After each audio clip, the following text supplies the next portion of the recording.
passer dans la louange et dans l'adoration. Les amis internautes, je vous salue. J'espère que vous allez bien, que vous avez passé un bon moment avec nous. Les amis de Deauville qui ne sont pas là, et je sais qu'il y en a pas mal, soit de vacances ou soit en malade, nous vous saluons aussi. Et nous allons partager la parole ensemble.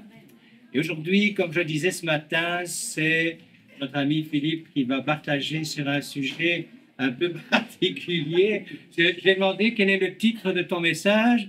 Et bon, ça ne s'invente pas, hein, Philippe. C'est comment fait-on des enfants? Philippe, je te laisse la place. Voilà. Tu peux venir si tu veux. Soyez béni.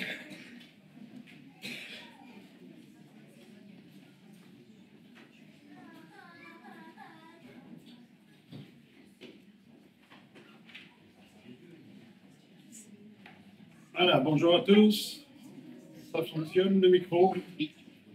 Bien. Ben oui, le titre du message, c'est bien ça.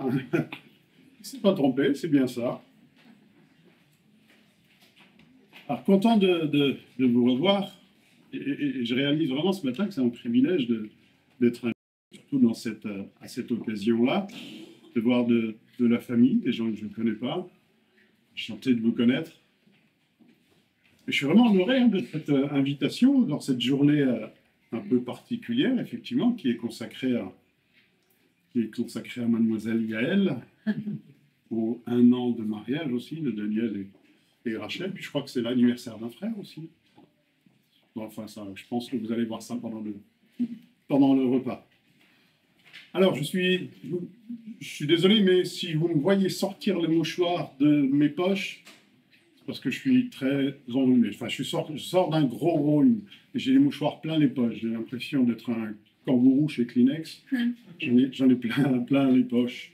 J'ai pas non plus les idées en face. Hein. Comme on dit en Belgique, j'ai pas les frites tout dans le même cornet.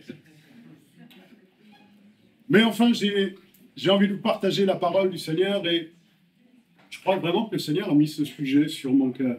Comment est-ce qu'on fait les enfants? Je vous rassure tout de suite, ce cours n'est pas interdit aux moins de 18 ans, il n'y aura pas de censure, ne vous inquiétez absolument pas là-dessus. Comment fait-on un enfant? Eh bien, vous savez, lorsque on se marie, un homme, une femme, un homme se marient ensemble, ils décident forcément de faire un enfant. Pourquoi? Parce que c'est la suite logique. Ça va être le fruit de cette union, ça va être le fruit de ce couple. Qu'est-ce que ça va donner? Moi, j'étais curieux quand je me suis marié, je me suis dit, je vais avoir un enfant, moi, je suis curieux de voir ce que ça va donner. Hein. Mais je ne comptais pas sur le Seigneur qui puisse faire des choses bien plus belles que moi, tant mieux pour eux d'ailleurs. Mais quand on a un enfant, quand on décide de faire un enfant, eh bien, c'est d'abord pour nous, on fait un enfant pour nous, parce qu'on a envie qu'il y ait un fruit au travers de cet amour. On le fait d'abord pour nous, et puis on le fait ensuite pour lui. Cet enfant, il est né, il n'a rien demandé, il est là, on l'a fabriqué, il est là, et bien maintenant, on comprend toute la responsabilité que c'est maintenant d'avoir fait cet enfant. Maintenant qu'il est là, et bien, on doit lui apporter tout ce dont il a besoin dans sa vie d'enfant, mais aussi construire sa vie future. Et on prend alors conscience qu'on devient parent. On a été habitué, on a plus appris à faire les enfants qu'à les éduquer, hein, c'est-à-dire qu'on n'apprend pas à être papa ni maman, mais on s'est dit, waouh, maintenant je suis devant une responsabilité difficile. Et je connais hein, des frères qui se sont mis à pleurer dès l'instant où ils sont, enfin au moins un qui s'est mis à pleurer dès l'instant où sa femme a accouché. Il s'est dit, mais n'importe quoi, j'ai fait un gamin, mais je suis pas capable de m'en occuper, moi. Et aujourd'hui, il s'en occupe très bien parce qu'il apprend. Hein, et on n'apprend pas à devenir papa, on n'apprend pas à devenir maman, mais on estime en tout cas la grande responsabilité d'avoir un enfant que Dieu nous a confié. Hein, certes, on l'a fabriqué ensemble, mais la vie vient de Dieu tout d'abord, et puis on prend cette responsabilité de se dire, ouais, mais maintenant, il faut que je lui apporte des choses dont il a besoin. Et puis l'enfant grandit, et puis un jour, eh bien, il s'en va. Il s'en va de la maison, que ce soit il ou que ce soit elle, il s'en va de la maison et il devient à son tour un parent qui, lui aussi, eh bien, va se rendre compte des mêmes choses. Lui aussi, ou elle aussi, va avoir des enfants, va devenir parent et ainsi va le monde. Ainsi va le monde et ça fait des années que ça dure comme cela. Et puis le monde aujourd'hui, ce que l'on est, ce que l'on vit, est aussi le résultat de ce que nous ont laissé nos parents, et les parents de nos parents, et les parents des parents de nos parents. On s'aperçoit que devient important à ce moment-là ce que j'ai reçu de mes parents. L'éducation, les principes que j'ai reçus. On se dit, mais c'est tellement important finalement de communiquer des choses de valeur à nos enfants. Parce que le monde de demain sera ce que je vais communiquer à mon enfant, là. Et on se dit, waouh, mais quelle responsabilité. Est-ce que je suis vraiment capable de cela? Est-ce que Dieu a réfléchi un petit peu en me disant, ben, tiens, je vais te confier un enfant, et puis cet enfant va construire la société de demain. Voilà, Seigneur, tu as réfléchi avant de décider ça. Et on prend conscience alors que le monde tourne comme cela. Et puis, il m'a paru bon de vous apporter ce message ce matin, parce qu'il y a beaucoup de jeunes dans votre église, et il y a beaucoup d'enfants aussi. Et puis, je me dis qu'il va bientôt falloir que vous changiez de ça, là. Parce que vous savez, le grand principe, c'est dans un couple, c'est qu'il y ait 3 enfants.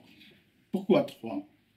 Parce que donc, l'homme et la femme se marient, ne deviennent plus qu'un, et puis quand ça sera leur tour de partir, donc ça fait moins 2 personnes. Et selon le principe de la Genèse que l'on voit dans la parole, Dieu nous a donné ce principe: multiplier la terre, remplissez, multipliez. Alors si le père et la mère partent un jour à je ne sais quel âge, hein, ben, il faut bien les remplacer. Donc je dois faire un enfant pour remplacer le papa, on doit faire un enfant pour remplacer la maman, et on doit faire un enfant pour multiplier la terre. Voilà, c'est pour cela qu'on va se dire, tiens, la logique, c'est finalement d'avoir une petite famille avec 3 enfants. Alors, comme il y a beaucoup de jeunes parmi vous, je sais que si vous avez 3 enfants, il faut changer de salle très vite. Hein. Et pour ceux qui sont mariés depuis plusieurs années, si le cœur vous en dit de faire d'autres enfants, faites comme vous voulez.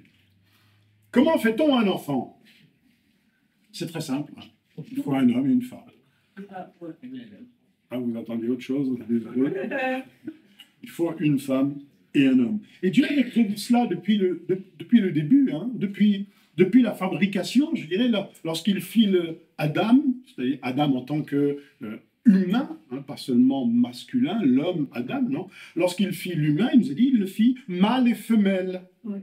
Mâle et femelle. Il n'est pas dit, il a fait un homme, et puis moi, la catastrophe, elle est venue un petit peu plus tard, c'est pas comme ça que ça s'est passé. Il le fit mâle et femelle. C'est-à-dire que Dieu avait déjà tout mis en place pour que l'union des deux, eh bien, fabrique une progéniture dans le but de remplir la terre, dans le but de peupler la terre.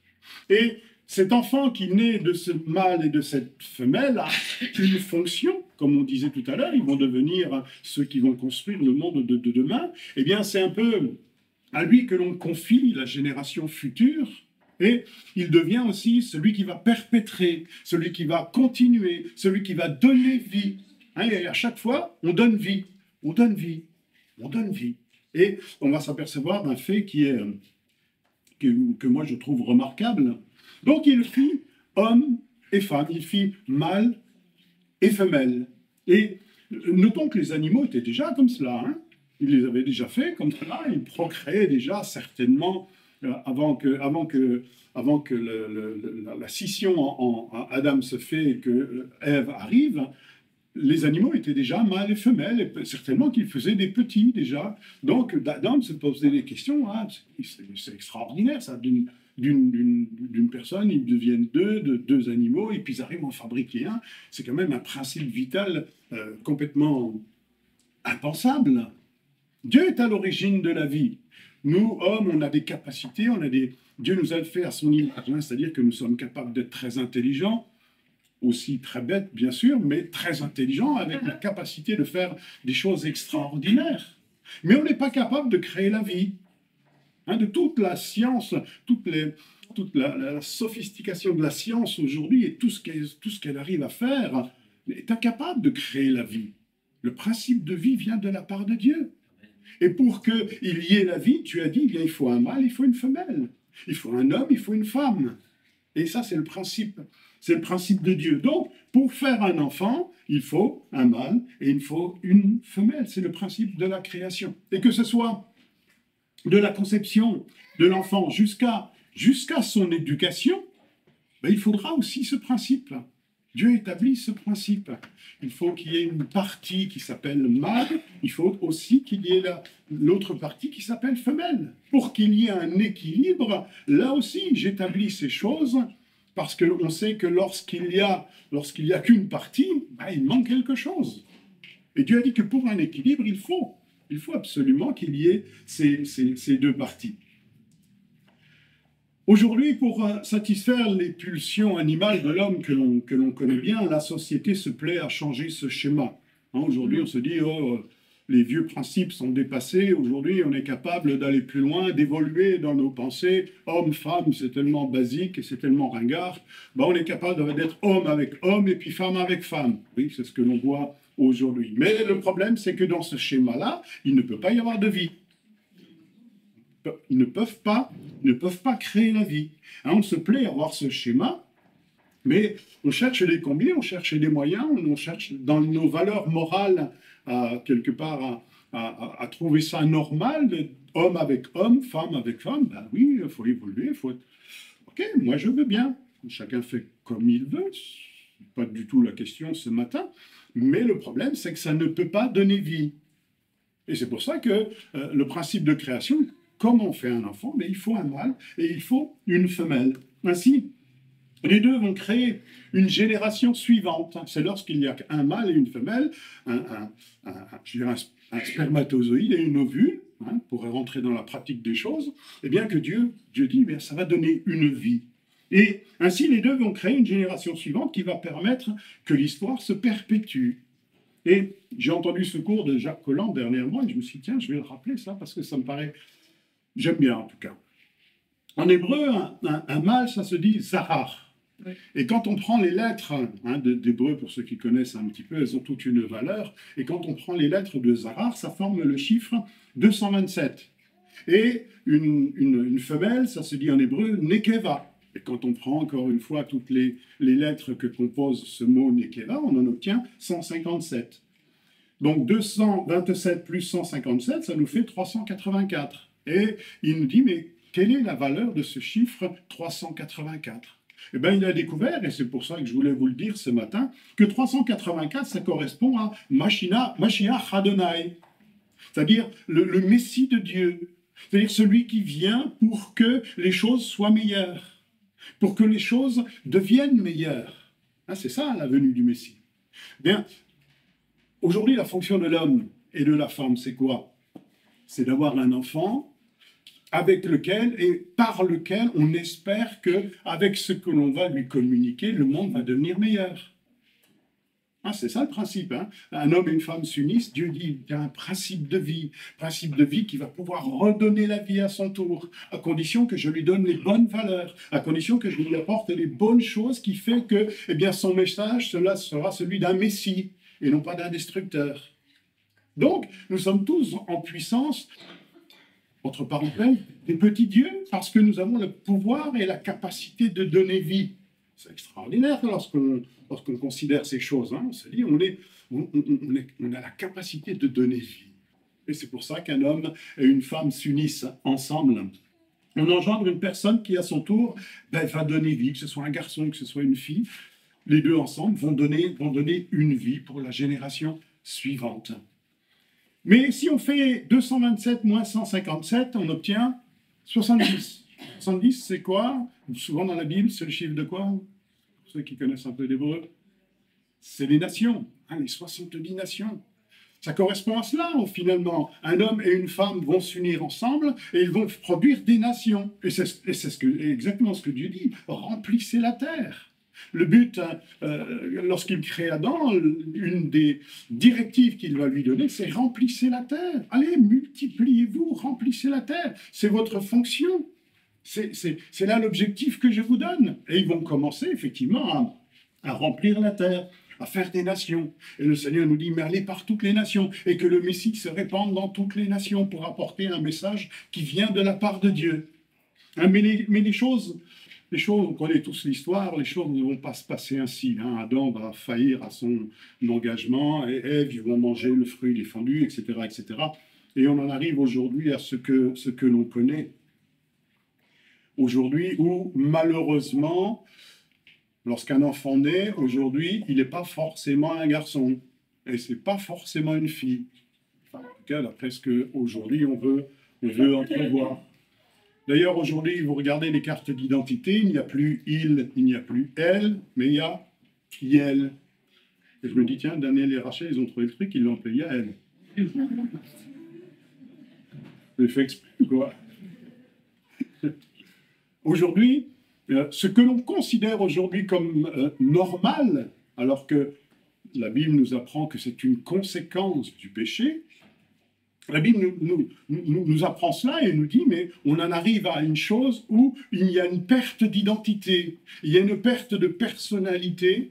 Et comment voulons-nous que ces deux personnes qui s'unissent, si c'est de il ou si c'est de elle, produisent la vie? C'est impossible. Hein, on ne dit plus il ou elle, on dit yel. On dépersonnalise la personne. On lui retire une identité que Dieu lui a donnée à la base. On lui retire quelque chose qui est fondamental dans son équilibre et dans l'équilibre du monde. Amen. Et on se dit, mais quel monde on est en train de se construire? Quel monde on est en train de se construire? Hein, on est dans un chamboulement de pensée, dans un chamboulement des valeurs que l'on a connues depuis plus de 6000 ans aujourd'hui. On se dit, mais qu'est-ce que l'on va faire? Qu'est-ce que ça va donner? Alors, on ne sait pas trop ce que ça va donner, mais on continue, on y va, puis on verra bien. Ouais, seulement le problème, c'est que ça ne correspond pas du tout au schéma que Dieu nous a présenté. Hein, la Bible, c'est quoi? Eh bien, si vous appliquez ces principes, ces valeurs spirituelles, eh bien voilà ce qui va se passer. Voilà les bénédictions qui vous accompagneront. Et puis, malheureusement, si vous ne voulez pas appliquer ces principes, eh bien voilà les conséquences du péché qui vont vous suivre. Et aujourd'hui, on fait le constat que ce monde est dans les conséquences du péché. Et on se dit, wow, jusqu'où ça va aller, hein? Si on fait 227, vous vous souvenez, 227, c'est la valeur de Zachar, mâle. Si on fait 227 moins 227, on donne quoi? 0. Un homme avec un homme ne peut pas donner une vie. Ne peut pas produire un Mashiach Adonai, une personne qui va donner vie à son tour. Si on prend 157 moins 157, ça nous donne quoi? 0, ça ne peut pas produire. Donc, comment est-ce que l'on fait un enfant avec un 227 et un 157, un mâle et une femelle? Et Dieu a établi les choses comme cela, mais malheureusement, on tombe dans une logique et dans des mœurs qui, aujourd'hui, on va chambouler tout cela et on espère vivre demain dans un monde équilibré. Et on se dit, waouh, j'ai peur de faire des enfants. Et aujourd'hui, vous avez plein de jeunes qui disent, non, moi, j'en veux pas d'enfants. Si c'est pour les laisser dans un monde comme cela, franchement, j'ai pas envie. Et depuis cette création où Dieu a dit, eh bien, on va prendre un mâle et une femelle et ensemble, ils vont former et ils vont donner vie à quelqu'un qui, à son tour, donnera vie, eh bien, le diable s'évertue à une chose, c'est de détruire la famille. Et c'est ce qui se passe aujourd'hui. Et on détruit ce principe que Dieu a mis en place, qui est porteur de vie, pour arriver à quoi? Au contraire de la vie. Et c'est ce qui se passe, dans ce monde. Ainsi, Dieu avait tout mis en place pour un monde équilibré. Mais ce que nous pouvons constater aujourd'hui, c'est que de moins en moins, on connaît un monde équilibré. Donc, grande révélation ce matin, comment est-ce qu'on fait un enfant? Eh bien, il faut un mâle et une femelle. Désolé si vous attendiez autre chose. Mais on voit vraiment ce principe de la part de Dieu, parce que Dieu a communiqué des choses de valeur. C'est lui, hein, le patron, c'est lui le fabricant, entre parenthèses. Et c'est pas à nous de dire, non, j'ai pas envie d'être ci, j'ai pas envie d'être ça, j'ai envie de faire comme cela. Dès l'instant où j'en arrive à cette logique-là, je déséquilibre tout. Et on est aujourd'hui dans ce monde, dans un déséquilibre.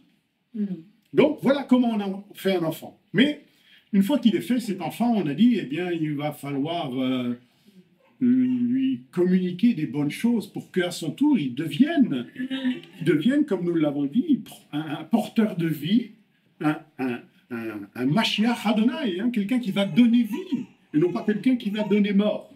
Alors, j'ai réfléchi un petit peu, et je me suis dit, je vais vous donner 3 conseils, je me permets de vous donner 3 conseils pour l'éducation des enfants.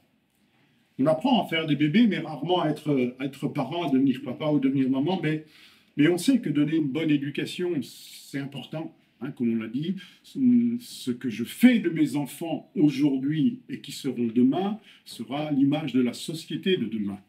Alors, si je veux que mon enfant porte un message de vie avec des valeurs de la part de Dieu, il va falloir qu'à mon tour, je lui communique ces choses. C'est ce qu'on appelle l'éducation, la communication, la transmission. Et nous devenons parents pour cela, dans ce but-là, de communiquer des choses qui sont des choses de valeur à nos enfants. Alors, je ne vous parlerai pas de l'affection, de l'amour qu'on doit porter à nos parents. Il y aurait tellement de choses à dire. Et cette affection et cet amour qui doit être vraiment le fil conducteur de tout ce que nous allons apporter à nos enfants, aux valeurs que l'on veut leur communiquer, il faut toujours que ce soit présent. Hein, quelles que soient les erreurs qu'ils auront fait, qu'ils vont pouvoir faire et qui sont les grosses bêtises qu'ils vont faire, ne privez jamais vos enfants d'amour et d'affection. Témoignez-leur toujours ça. Mais on ne va pas parler de ça, il y aurait tellement de choses à dire. 3 conseils. Le premier qu'il m'a paru bon de vous communiquer et que j'aimerais vous donner, c'est respecter vos enfants. Respecter. Vous jeunes qui avez le projet, le désir de vous marier, d'avoir des enfants ou d'avoir d'autres enfants, respectez vos enfants. On va lire dans Deutéronome chapitre 4 et verset 9. Et vous allez comprendre ce que j'entends par respecter vos enfants. Deutéronome chapitre 4 et au verset 9. Et ce verset lui dit: seulement prends garde à toi, et veille attentivement sur ton âme tous les jours de ta vie, de peur que tu n'oublies les choses que tes yeux ont vues, et qu'elles ne sortent de ton cœur. Enseigne-les à tes enfants et aux enfants de tes enfants. Voilà, Dieu nous parle de transmission. Mais qu'est-ce que je vais leur transmettre, hein?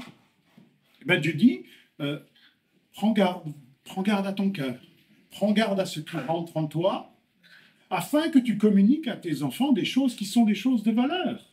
Effectivement, si je laisse en moi rentrer des choses qui ne sont pas selon les principes de vie, ben, qu'est-ce que je vais communiquer à mon enfant? Ben, je vais lui communiquer les mêmes choses. Et c'est pour cela que Dieu met ce passage en importance. Seulement, prends garde à toi et veille attentivement sur ton âme. Parce que je ne pourrai pas produire ce que je ne suis pas. Et ce que j'entends par respecter nos enfants, je ne suis pas en train de vous dire qu'il ne faut pas les maltraiter. Évidemment, il ne faut pas les maltraiter. Mais pour moi, le premier principe du respect, c'est quoi? C'est d'être ce que je suis.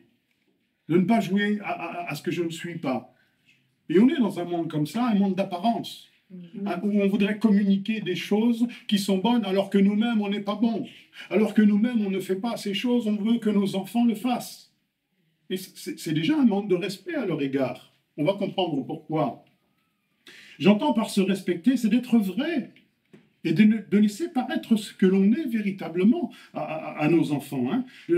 Dieu a une destinée pour eux, Dieu a un avenir pour eux. Et c'est comme si Dieu nous avait dit, eh bien, je te confie cet enfant, j'ai une destinée sur lui, j'ai un avenir pour lui, j'ai un plan pour lui, mais c'est toi qui vas lui communiquer les bonnes valeurs pour accomplir ce que je lui demande d'accomplir. Et on se dit, waouh, Seigneur, tu me demandes quelque chose de difficile, hein. Mais si je n'ai pas vécu ces choses, comment je vais pouvoir lui communiquer? Seulement, prends garde, Seigneur, prends garde à ce qui rentre dans ton âme.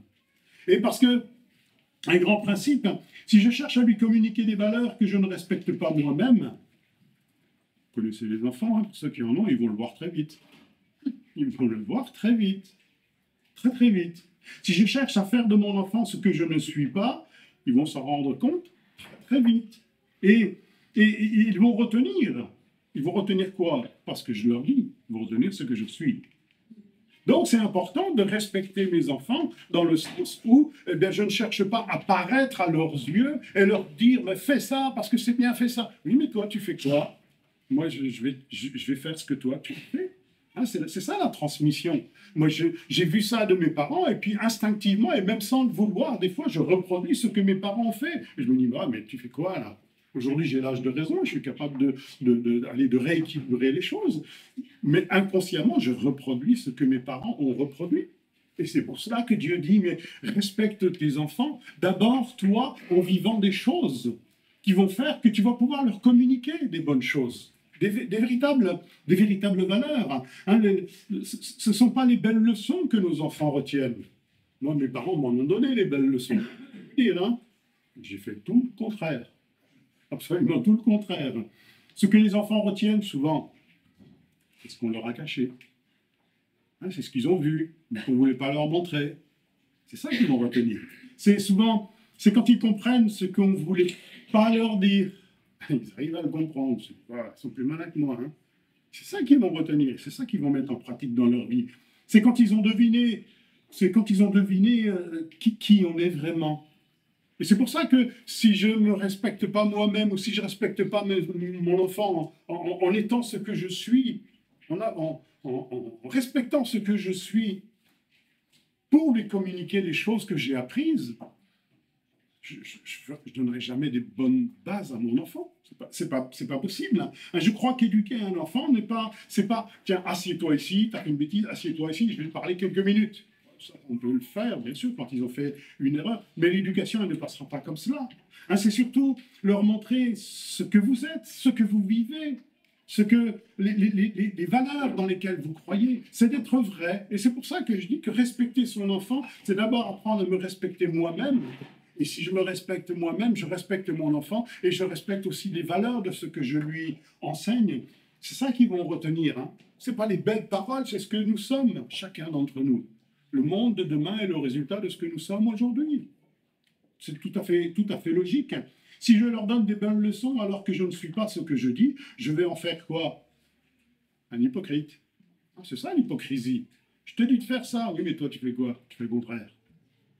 Je produis un hypocrite, je produis quelqu'un qui est habitué à un double jeu. Mais ce n'est pas ce que Dieu nous demande. Et c'est pas comme cela que l'on transmet les bonnes valeurs. Et c'est pour ça que ce verset nous dit seulement, fais attention à ton âme. Fais attention à ce que toi tu vis. Parce que ça aura des conséquences dans ta vie, mais ça va avoir aussi des conséquences dans la vie de tes enfants.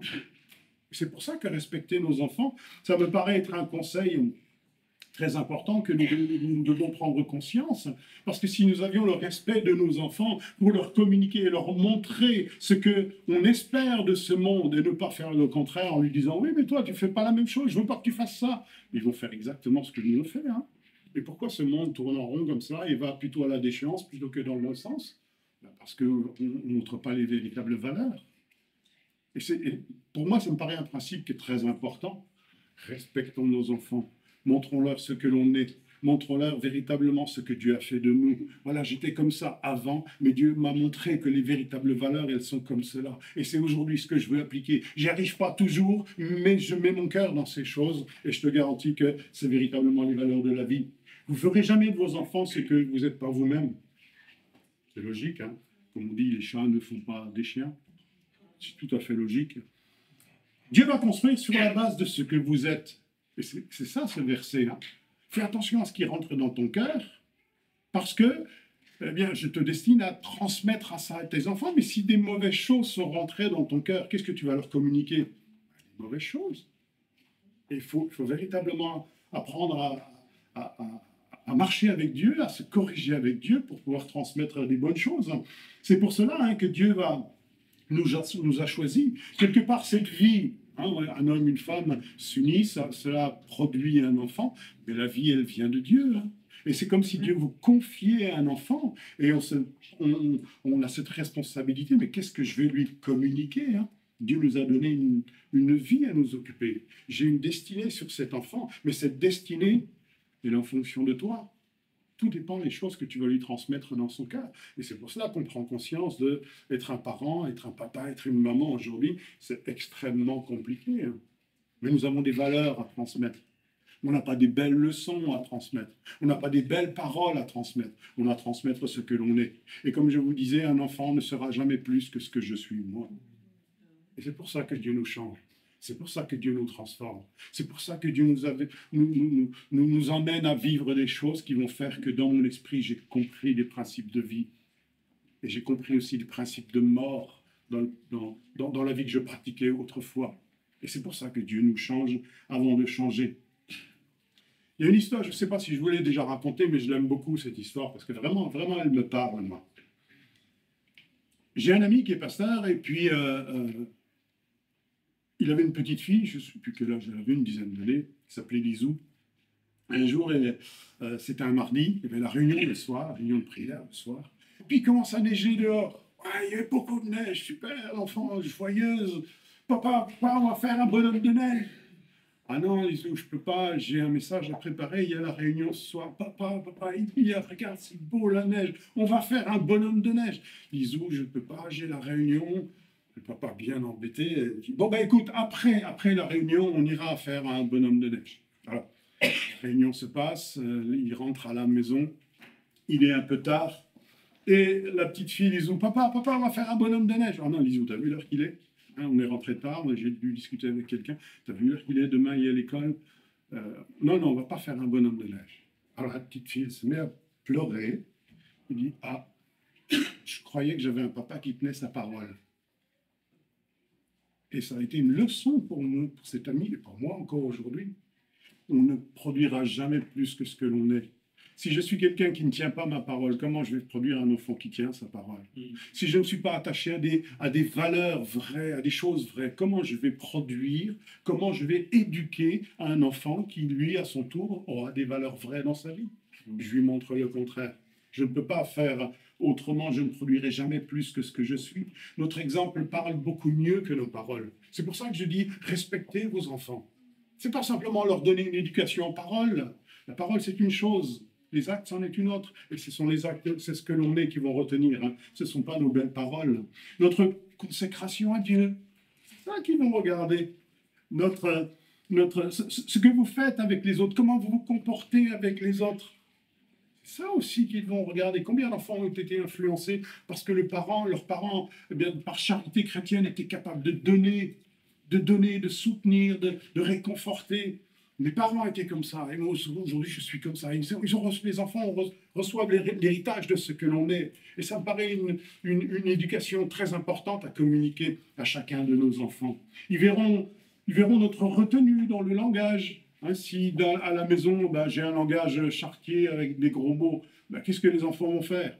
Ils vont faire pareil. Par contre, si j'ai de la retenue dans mon langage, je suis capable de lui dire ah, ce gros mot, je ne veux pas l'entendre. Oui, mais toi, tu le dis. Oui, mais moi, je suis grand. Ça n'a pas de valeur pour les enfants, ça ne marche pas, ça. Ça ne marche pas. C'est ça que les enfants vont retenir. Si vous voulez lire la parole de Dieu, si vous voulez lire la Bible dans des temps précis, quand vous êtes à la maison, si vous voulez lire qui vient me déranger, ne me dérange pas, je suis en train de lire la parole, j'ai mon temps avec le Seigneur. Il va comprendre cela. Et qu'est-ce qu'il va reproduire dans sa vie? La même chose. J'ai vu mon père, j'ai vu ma mère qui passaient des heures dans la Bible, qui passaient des temps de prière. Qu'est-ce que ça va produire chez eux? Des enfants qui vont avoir le même désir, tout simplement. Prenons garde à ce que l'on sème. Et c'est pour ça qu'il faut respecter nos enfants. Et respecter, c'est pas dire à quelqu'un, eh bien, fais ça, alors que moi, je fais le contraire. Je ne suis pas dans le respect. Je ne suis même pas déjà dans le respect de moi-même. Donc, ça me paraît être une valeur à communiquer à nos enfants qui est très, très, très important. Respectons nos enfants. Ce que la Bible nous dit, c'est ce que la Bible nous apprend. Et Dieu nous forme toujours, hein, avant de faire un pasteur, avant de faire quelqu'un qui va porter la parole, avant de faire quelqu'un qui aura un message à communiquer aux autres, Dieu va nous changer. Pour faire un Moïse, il a fallu 40 ans. Pour faire un David, il a fallu plusieurs années. Pour faire un Samuel, il a fallu plusieurs années. Enfin bref, Dieu prépare, hein, Dieu nous change, Dieu nous transforme pour que ces valeurs deviennent en nous afin qu'on puisse les transmettre à nos enfants. Donc, premier conseil, si vous me permettez, respectons nos enfants. Deuxième conseil, c'est éduquez-les par l'expérience qu'ils vont vivre avec le Seigneur. Ah ouais, ils vont vivre des choses. Apprenons à être parents avec Dieu. Parce que si Dieu nous a confié un enfant, il a une destinée, un but, il a un désir, il a quelque chose en vue pour cet enfant. Hein. Et je deviens acteur de ce que Dieu a prévu. Mais il faut que j'accepte aussi que dans notre couple, il y a un troisième parent, hein, le Saint-Esprit, qui lui va éduquer aussi l'enfant. Lui aussi, il va vivre des expériences avec le Seigneur. Proverbe 22, verset 6 nous dit ceci. Proverbe 22 et le verset 6.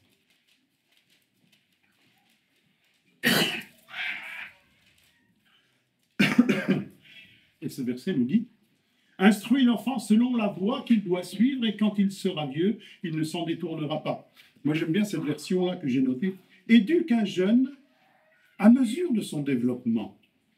Jamais il ne déviera, même à l'âge venu. » Éduque un jeune à mesure de son développement. Ça veut dire que quels que soient les stades dans lesquels il est, Dieu est en train de l'éduquer. Et suivant son âge, suivant sa capacité de comprendre, eh bien Dieu va commencer à lui parler. Dieu va commencer à agir dans son cœur. Dieu va commencer à être présent dans sa vie. C'est lui qui a donné la vie à cet enfant. Hein. Il est le principe de vie. Le Seigneur insiste souvent dans la parole sur la transmission aux enfants. Bien sûr, il y a l'instruction verbale qu'on leur apporte. Hein, on leur apporte l'histoire. Souvent, il est dit, eh bien, la Pâque, par exemple, eh bien, tu transmettras à tes enfants. Quand ils te demanderont qu'est-ce que ça veut dire ci, qu'est-ce que ça veut dire ça, ben voilà, tu leur diras cela. Bien sûr que la transmission verbale a son importance, mais nous devons inviter nos enfants à faire leurs propres expériences selon son développement. C'est-à-dire, quel que soit son âge, Dieu est capable de parler. Hein. Et Yael, elle est très jeune. Comment Dieu fait pour lui parler? Je ne sais pas, j'en sais rien, mais je suis convaincu que le Dieu de vie lui apprend des choses. Moi, je suis sûr et convaincu. C'est son enfant, il a communiqué la vie à cet enfant. Et ce que nous devons apprendre, c'est à travailler avec Dieu et laisser Dieu travailler le cœur de nos enfants. Hein, c'est dans ce but-là. Le jeune Samuel a appris à entendre, à écouter Dieu très, très, très jeune, très jeune. Hein, Dieu l'appelle, au début, c'est quoi? Et puis il apprend que c'est le Seigneur qui lui parle. Et l'enfant a besoin d'apprendre aussi comment Dieu va parler. J'aime bien cette parole de Jésus qui dit « Laissez venir à moi les petits-enfants, ne les empêchez pas, ne les empêchez pas. » Hein, c'est comme les enfants, vous n'avez pas besoin d'écouter les paroles du Seigneur, là, je vous raconterai un petit peu plus tard. Ne les empêchez pas, surtout. Ne les empêchez pas de vivre des expériences au niveau où ils en sont, dans leur développement. Et bien souvent, on fait cela. Et bien souvent, moi, je me suis rendu compte que j'ai bien fait souvent cela avec mes enfants. Les empêcher de vivre des choses avec le Seigneur parce que je pensais que tout se faisait dans la tradition, dans la transmission orale. Je vous raconterai. Et non, ils ont des choses à vivre avec Dieu. Ils ont véritablement des choses, quel que soit leur âge. Je crois qu'il nous faut accepter qu'il y ait un troisième parent au milieu de nous, hein, la corde à trois fils. On était d'accord le jour du mariage, mais est-ce qu'on est d'accord dans l'éducation des enfants? Et pourtant, voilà le travail que Dieu veut faire. Et c'est pour ça que je crois dans ce deuxième principe, eh bien, qu'il y ait éduquer des enfants par l'expérience. N'hésitez pas à dire à vos enfants, eh bien, demande au Seigneur. Demande au Seigneur, il va te répondre. T'as un problème, tu veux quoi? J'aimerais bien avoir ceci. Eh bien, prie, demande au Seigneur. Le Seigneur a dit, demandez, vous recevrez. Laissez-les et encouragez-les, même à la limite, à faire leurs expériences selon leur développement, nous est-il dit. Et quel que soit leur niveau, leurs besoins, même si ça nous paraît anodin, des fois un peu éphémère, laissez-les faire leur expérience avec le Seigneur. Je suis convaincu que Dieu veut leur parler. Je me souviens de la conversion d'un homme à la suite simplement de la prière d'une petite fille qui avait 8 ans. Et cette petite fille, elle a prié au moment du repas. Tout simple. Hein. Ils étaient en train de manger, cet homme était invité, et puis le papa a dit, tiens, ma puce, est-ce que tu veux prier pour le repas? Et cette petite fille a prié très, très, très simplement. Et l'homme qui était là, qui ne connaissait pas encore le Seigneur, a eu le cœur complètement bouleversé par la simplicité, par l'amour et par le désir que cet homme connaisse ce qu'elle connaissait dans son cœur. Rien que cette prière l'a complètement bouleversé. Nos enfants sont capables de choses étonnantes. Hein. Laissons les enfants grandir dans l'état où ils sont, à l'âge où ils ont, à la compréhension qu'ils ont. laissons nos enfants grandir avec le Seigneur. Après tout, c'est ses enfants, hein. Il nous les a confiés. On est content de les avoir, c'est nous qui l'avons fabriqué, on est content de les voir, ils nous ressemblent. Seigneur, tu as vu, ils me ressemblent, hein. Mais laissons le Seigneur les éduquer. Je suis convaincu que Dieu veut le faire et que Dieu le fait. Et apprenons cela, tout simplement. Troisième et dernier conseil que je me permets ce matin, dans l'évangile de Jean, chapitre 8 et au verset 32, on connaît ce principe qui nous dit, eh bien, vous connaîtrez la vérité et la vérité vous affranchira. On connaît bien cette parole de la part du Seigneur. Eh bien, je dirais, ce troisième principe, forgez-leur, hein, puisque nous sommes destinés à transmettre, c'est-à-dire à leur apporter des valeurs qui nous seront utiles plus tard, forgez-les à un mental à toute épreuve par la vérité. Forger leur mental. Et ça, c'est véritablement le travail du papa et de la maman, ensemble, hein, ensemble, pour apporter à l'enfant, de lui forger un mental. L'important, c'est pas que l'enfant arrive et qu'à son âge de raison, il ouais, je suis capable de vous réciter la Bible parce que mes parents me l'ont raconté. C'est pas ça. Dieu veut pas. Je pense que le but de Dieu, c'est pas que les enfants connaissent l'histoire de la Bible, mais c'est que les histoires ont forgé leur personnalité. Et c'est ça que Dieu cherche. Et il nous a dit que vous connaîtrez la vérité vous affranchira. Et comment forger le mental d'un enfant? Ben, par la vérité. Par la vérité. C'est ça qui va les forger. Construisez leur foi. Parce que c'est bien ça qu'on fait. Hein, quand un enfant il n'arrive pas à dormir, on va lui raconter une histoire de Jésus, d'une guérison, de je ne sais pas quoi, et puis on essaie de lui faire comprendre. On essaie de, quelque part, de produire la foi. Hein, la foi vient de la parole. Donc c'est notre travail, on est en plein dedans, et c'est ce que nous faisons. Mais posons les bonnes bases d'une vie de foi. Et ça, c'est très important. Bien plus que de leur faire croire des choses qui ne sont pas vraies, hein, comme ce monde fait. Prenons le Père Noël, par exemple. C'est anodin, hein. Bon, c'est une image comme une autre. Mais imaginons un peu le dégât que ça fait dans le cœur d'un enfant. Vous lui dites, eh bien, si tu es gentil, Père Noël va t'amener des cadeaux. Si tu es méchant, tu n'auras pas de cadeaux. L'enfant va régler sa conduite, sa pensée, son rythme intérieur en fonction du Père Noël. Puis un jour, il apprend, mais c'est des bêtises tout ça. Vous m'avez roulé. Vous m'avez roulé. Comment voulez-vous que je croie aujourd'hui dans ce que vous me dites, vous m'avez roulé? Et on est tout à fait comme cela. Ce monde, il tourne comme cela. Hein. On tourne dans le mensonge et dans les ténèbres. Et alors que Dieu dit que forger la foi, ça se fait par la vérité. Et si nous ne sommes pas vrais, si nous ne vivons pas les choses vraies avec Dieu, comment pouvons-nous susciter la foi en eux? C'est pas possible. C'est même impossible. Hein. On n'imagine pas le dégât que ça fait dans le cœur d'un enfant lorsqu'il apprend que tout ceci, finalement, c'était que des histoires et nous mensonges. Comment je vais lui raconter que Jésus est ressuscité? Ouais. Ouais, l'histoire, il va la connaître. Mais est-ce que ça va produire quelque chose en lui? Lui qui nous a dit que la vérité, la vérité affranchit. On aimera épargner nos chers bambins de toutes les difficultés, de tous les problèmes, des épreuves de cette vie. On aimerait leur épargner cela. Mais l'éducation des enfants, ce n'est pas de leur cacher la vérité. Ah, la vie est dure, hein, tu sais. Ah, oui, regarde ce qui se passe dans le monde, la vie n'est pas si facile. C'est vrai. Mais Dieu a prévu que toi, tu aies la force de surmonter ça. Et si toi, tu n'as pas la force, bien Dieu est capable de t'aider dans cette dimension-là. Et voilà comment on forge la foi d'un enfant. Par exemple, l'enfant va chez le dentiste. Ah, ça fait mal, je ne veux pas y aller, ça fait mal. Mais non, ça fait pas mal, t'es une chachotte. Mais non, ça fait pas mal du tout. Et puis il va avoir mal, hein.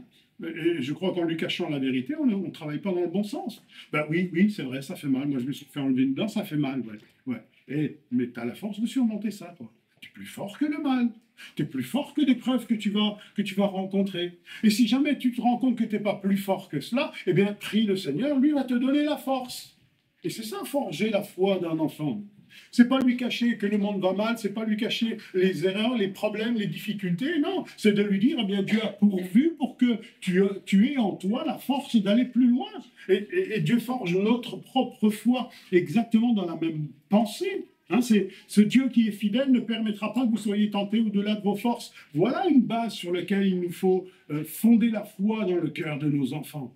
Dieu ne permettra pas que cette épreuve, que cette difficulté soit au-dessus de tes forces. Ça veut dire que tu as les capacités de surmonter cela Et si tu les as pas, Dieu est capable de te les communiquer. Parce que si je lui dis, mais non, ça fait pas mal, et puis il se fait arracher une dent, il a hurlé toutes les larmes de son corps, le pauvre, ouais, tu m'as dit que ça faisait pas mal. Si, ça fait mal. J'ai trompé, j'ai menti, j'ai bâti sur une fondation de mensonges. Alors, je t'avais dit que ça faisait mal. Mais t'as vu aujourd'hui, maintenant, tu n'auras plus mal. Effectivement, ça fait mal. T'as vu, tu es passé par l'épreuve. Si tu as prié, ben, le Seigneur t'a aidé, mais tu es plus fort que le mal. Et là, on est en train de forger le cœur de l'enfant à se dire, mais ouais, la vie n'est pas facile. Je suis conscient que la vie n'est pas facile et je le vois autour de moi. Mais Dieu m'a donné quelque chose de plus. Et là, on est en train de forger leur foi. Et là, on est en train de forger leur capacité à se dire, eh bien, Dieu a pourvu. Hein, Dieu ne permettra pas que nous soyons tentés au-delà de nos forces. Dieu a pourvu à cela. Hein. Le Messie Adonai, le Mashiach Adonai, c'est celui qui communique la vie. La vie en nous est plus forte que les choses de ce monde. Mais ça dépend de ma foi. Si je préfère regarder les choses comme mal, eh bien c'est ce mal qui va me terrasser. Hein, on a l'habitude de dire, on connaît cette parole du Seigneur qui dit, eh bien, si tu as la foi comme une graine de sénévé, tu vas pouvoir déplacer une grosse montagne. Et puis nous, on change les choses et on dit, mais si tu avais la foi comme une grosse montagne, tu déplacerais une graine de sénévé. Non, c'est pas le principe de Dieu, ça, c'est pas la vérité. Et je crois qu'il nous faut apprendre d'être vrai. Hein, la Bible ne nous cache pas que le monde est difficile, que les choses sont difficiles. Jésus ne l'a jamais caché. Hein. Le chemin est dur. Le chemin est étroit, le chemin est rocailleux. Il n'a pas dit, croyez en moi, je vous garantis que ça va tout aller, ça va baigner comme parfait, ça va être parfait. Donc, il n'a jamais caché que les choses allaient être difficiles. Par contre, il a dit, celui qui se confie en moi, je suis avec lui. Si tu passes par l'ombre de la vallée de la mort, il n'a pas dit, t'inquiète, je te montrerai un autre chemin. Non, il a dit, je serai avec toi. Et là, il forge notre foi. Et avec nos enfants, eh c'est exactement la même chose. On forge la foi de nos enfants en éduquant leur mental, en disant, eh bien, Dieu est présent. Tu as en toi les ressources pour combattre le mal. Et si tu manques de ressources, alors Dieu est capable de te communiquer cela. Et là, on fait un enfant qui sera capable d'affronter les épreuves de la vie parce qu'il aura un mental qui a appris que il peut, il y a la force en lui. Et s'il ne l'a pas, bien Dieu est là. Tandis que, vous regardez les enfants à qui on sait de tout, hein, on parle des enfants rois aujourd'hui, ils vont dans le magasin, ils nous piquent une crise de nerfs parce qu'ils veulent le jouer, machin, on cède. Ça forme quoi? Ça forme des dépressifs. Pourquoi? Parce qu'ils n'ont pas l'habitude qu'on leur résiste. Ils n'ont pas l'habitude dans leur vie d'avoir quelque chose qui résiste. Chaque fois qu'ils pleuraient, ils avaient ce qu'ils voulaient. Donc, c'est tellement facile. Mais le jour où il faut vraiment plier les genoux, le jour où il faut vraiment combattre, le jour où il faut tenir des positions de foi, ben, ils ne savent pas. Pourquoi? Parce que leurs parents ne leur ont pas appris cela. Ils n'ont pas appris qu'on n'a pas toujours ce que l'on veut. On n'obtient pas toujours ce que l'on désire. Que la vie est des fois beaucoup plus difficile que je l'imaginais, même avec Dieu. Même avec Dieu. Mais le Seigneur est là, il a dit, je ne t'abandonnerai pas, je ne te délaisserai pas.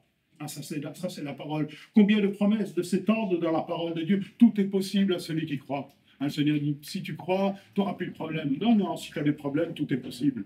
Même. Il dit encore, toute chose concourt au bien de ceux qui aiment. Il ne dit pas, si tu m'aimes, tu n'auras plus de problème. Non, même les difficultés que tu vas traverser, je les ferai changer en bénédiction parce que tu marches dans mes voies. Et là, on forge la foi. Dieu forge notre foi au travers de cela. Et nous avons à forger la foi de nos enfants au travers de ces principes-là. Donc, ça me paraît, pour moi, très important. Hein. Et même que les choses vont mal, il nous a donné cette formidable capacité de résilience. Ah, j'aime beaucoup la résilience. Vous savez ce que c'est que la résilience? C'est qu'est-ce que je vais faire? Qu'est-ce que je vais faire du mal qu'on m'a fait? Comment je vais changer ce mal en bien? Et on a cette formidable résilience à l'intérieur de nous. Hein. On est capable de cela. Et je peux réagir comme le monde dans ce monde de mensonges et de ténèbres. On m'a fait du mal, alors je vais faire du mal. J'ai eu une enfance malheureuse, alors je vais reproduire ce que j'ai fait. Je ne suis pas content du système, alors je vais tout faire casser, je vais tout faire péter, etc., etc. Comment je vais transformer le mal qu'on m'a fait en bien? Ça, Dieu nous l'a donné. Et ça, il faut le forger dans le cœur de nos enfants. Et c'est comme ça. Moi, selon moi, aujourd'hui, je dis ça avec de l'expérience et avec de l'âge. Hein, je n'ai pas toujours été comme ça. Mais si c'était à refaire aujourd'hui avec mes enfants, eh bien, voilà les bases que je poserai à nouveau. Voilà les bases que je poserai à nouveau. Elles me paraissent tellement, tellement, tellement importantes. Combien le Seigneur essaie de nous communiquer un mental à toute épreuve? C'est ça la foi. Hein. Qu'est-ce que c'est que la foi en fait? C'est une bonne réaction. Hein, il y a une épreuve, il y a un problème. Soit je me lamente, soit je pleure toutes les larmes de mon corps, soit je dis Seigneur, c'est quoi la solution? Et qu'est-ce que tu entrevois comme bien pour moi? C'est ça finalement la foi. Et parce que j'ai cette réaction-là, eh bien le Seigneur dit, je vois que tu as confiance en moi.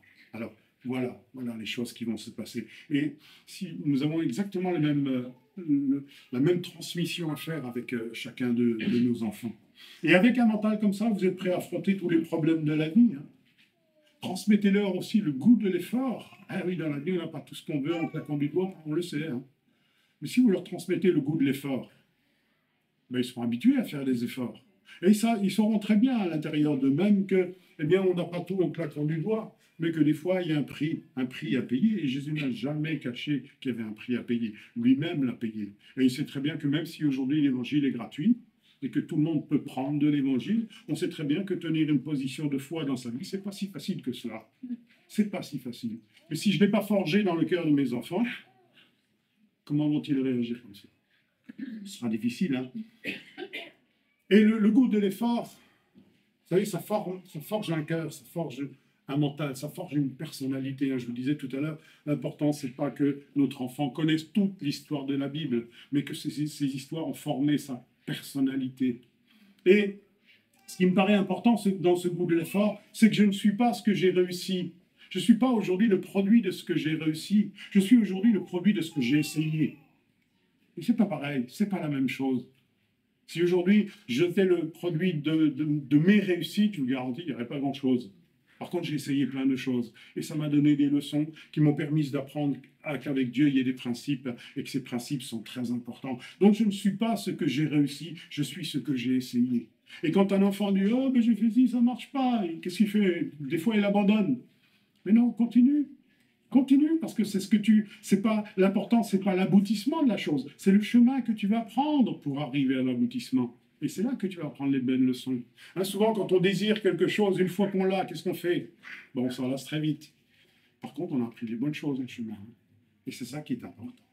Dieu prend à cœur, je dirais que pour conclure, Dieu prend à cœur l'éducation des enfants. C'est tellement important. Le monde de demain sera ce que l'on va déposer dans le cœur de nos enfants. Combien de fois le Seigneur insiste et recommande d'instruire les enfants sur ce que nous-mêmes avons vécu, hein, le verset que nous avons lu tout à l'heure, sur ce que nous-mêmes on a vécu, et il dit transmets-le à tes enfants.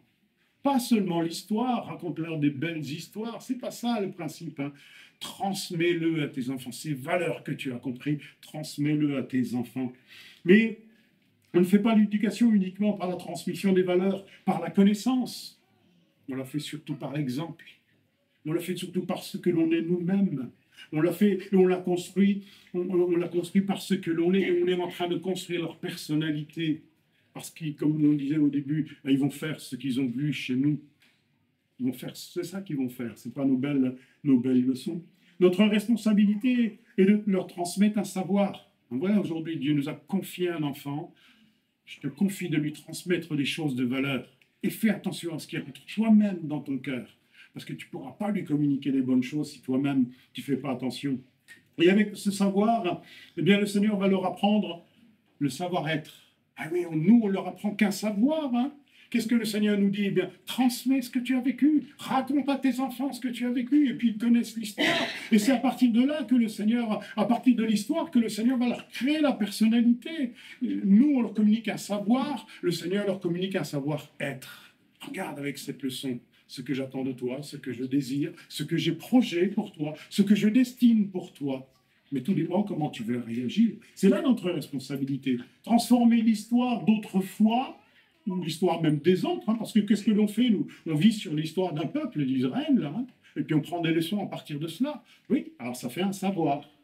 Mais le Seigneur nous dit qu'avec ce savoir, eh bien, je vais faire de toi un homme de foi, un savoir-être.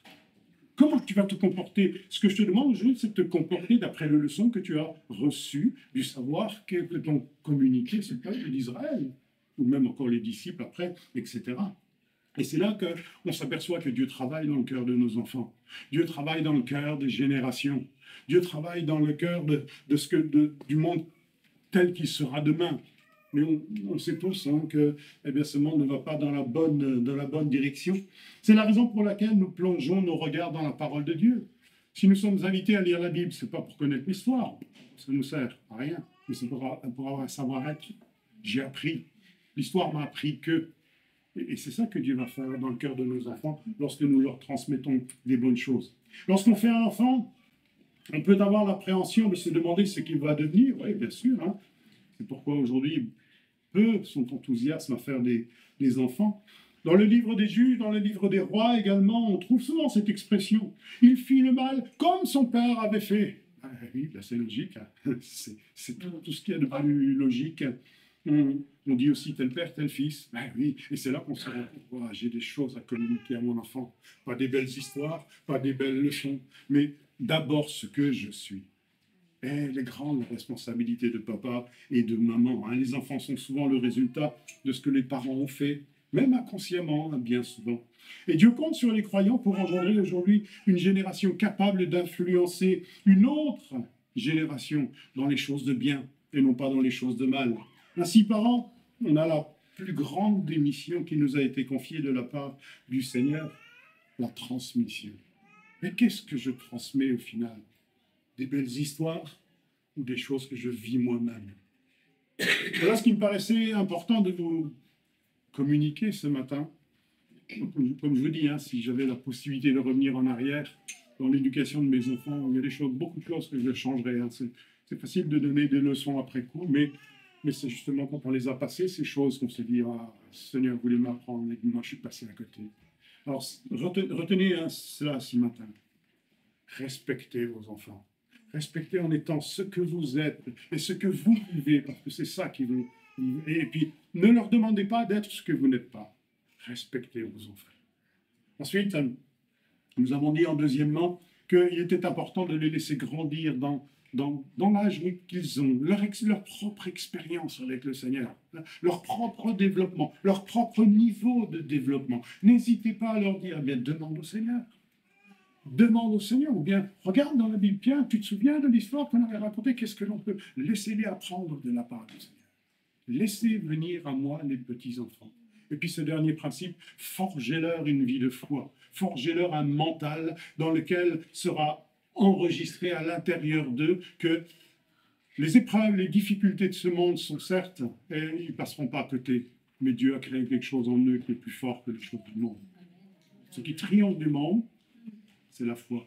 Et bien voilà la grande mission que nous avons à transmettre à nos enfants, c'est une vie de foi. Mais nous devons d'abord la vivre pour la transmettre. Et c'est ce que Dieu dit à ce peuple. Prends garde à ton cœur, fais attention à ce qui rentre dans ton âme, parce que c'est exactement la même chose qui va rentrer dans l'âme de tes enfants. Et on se dit, Seigneur, je ne suis pas capable. Mais avec Dieu, tout est possible. Amen. Merci, Père. Merci, notre Dieu, de ces leçons que tu nous donnes. Il est difficile, la vie de papa, la vie de maman, et de prendre conscience de cette âme que tu nous as donnée, de cette sérénité que tu nous confies. Et on te bénit, Seigneur, on te bénit parce que tu as une destinée pour chacun des enfants. Tu as déjà un projet, tu as déjà une vie pour eux. Seigneur, on te bénit parce que c'est une vie de bénédiction. Seigneur, apprends-nous à travailler avec toi. Apprends-nous, Père, à poser les bons fondements dans leur vie. Apprends-nous à retenir les leçons que nous venons d'apprendre. Apprends-nous, Seigneur, à travailler avec toi dans nos cœurs déjà, d'être vrai avec eux, de vivre pleinement ce que tu nous donnes de vivre afin qu'ils nous voient et afin qu'eux-mêmes aient le désir de vivre ces choses. Seigneur, je te bénis encore pour cette parole merveilleuse et je te bénis, Seigneur, de t'avoir connu un jour parce que ce monde est dans les ténèbres et nous s'en rend compte de cela. Et c'est pour cela que la société va si mal. Seigneur, merci de chacune de ces familles, de ces jeunes, mais moins jeunes peut-être, qui engendreront une nouvelle génération, mais que cette génération soit remplie des promesses de Dieu. Et je te bénis pour cela. Amen. Amen. Amen.